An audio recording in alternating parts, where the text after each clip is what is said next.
Please note that the following conditions are met.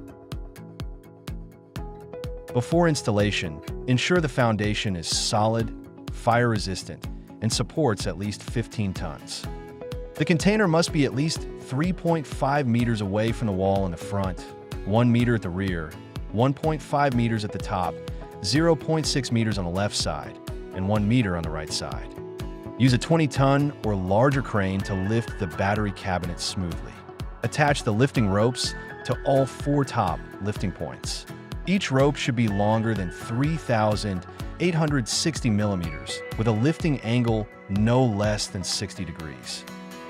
After positioning, ensure that the container is securely placed on the foundation and fully leveled before final fixing. Install the antenna at the designated position on the rear door. Mount the fire hose cover and connect the grounding chain.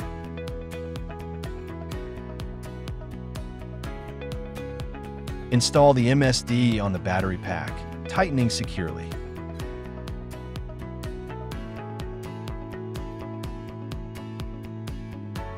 Install the grounding wire at the grounding point indicated on the container shell.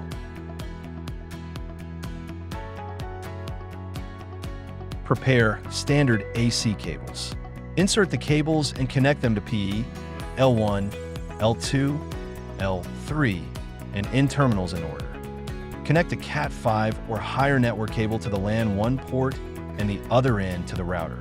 Lay fireproof mud at the cable entry point. Step 1. Turn on the PCS, AC, SPD, and MCB breakers.